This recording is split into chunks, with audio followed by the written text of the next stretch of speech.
Yo, what's up mga kaibigan? Halina tayo magkwentuhan. Si Giannis Antetokounmpo nga ay isa sa mga pinakamagaling na player sa NBA ngayon. In fact, hindi lang ngayon dahil napasama na nga siya sa 75 greatest players of all time.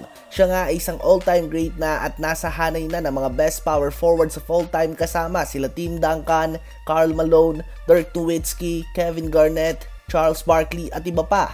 At yan nga ay dahil siya ay isang two-time MVP, Defensive Player of the Year winner, Finals MVP at higit sa lahat ay isang champion. Ang nagustuhan nga sa kanya ng mga fans ay humble siya at hindi katulad ng mga nakasanayan natin ng mga American superstars.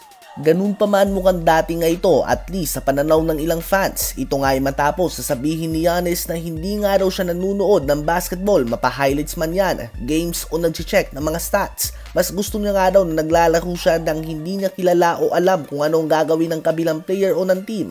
Mas challenging nga daw ito kapag ganito. Well, inulan nga ng batikos sa mga statement na ito ni Giannis. Dahil kahit nga daw ang mga greatest of all time na tulad nila LeBron James, Michael Jordan, Kobe Bryant at iba pa, talagang babad nga daw ito sa film study lalo na tuwing playoffs. Ngunit si Giannis nga ay ayaw itong gawin para daw mas challenging.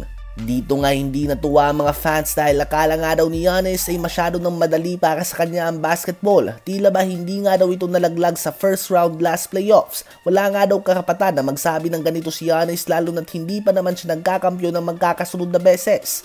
So lately nga ay nakakatanggap ng pambabatikos si Giannis dahil nagiging diva na umano ito. Ito nga ay matapos na mapatalsik din ang kanilang head coach Adrian Griffin noon dahil ito nga daw ang gusto ni Giannis. To the point na kahit si Coach Doc Rivers mismo ay nagulat.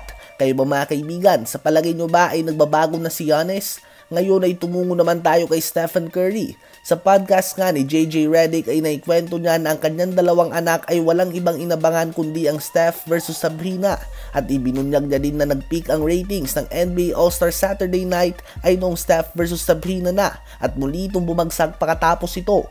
Malaking kudos nga kay Stephen Curry at Sabrina mga kaibigan. Especially kay Curry dahil ginawa niya nga ito para sa mga fans. Basically ay wala nga siyang magigain dito. Naisip ko lang nga yung sinabi ni Canelo kung bakit niya ayaw labanan si Terence Crawford. Ito ay sa dahilan na kapag umakyat si Crawford ng timbang at tinalo niya ito ay sasabihin ng mga fans na masyadong maliit ito. There is nothing to gain but there is a lot to lose. At ganito din nga si Curry kontra kay Sabrina. Bago mag-umpisa ang event ay considered na si Curry bilang ang greatest shooter of all time. Ang talunin nga ang isang WNBA player ay walang maitutulong sa kanyang legacy.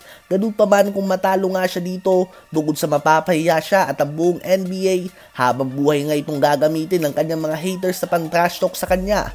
Ganun pa man para sa mga fans, pinalagan niya pa din nga si Sabrina mga kaibigan at mukhang ito nga ang naging pinaka-entertaining event ng All-Star Weekend. Ano ba ang masasabi nyo tungkol dito?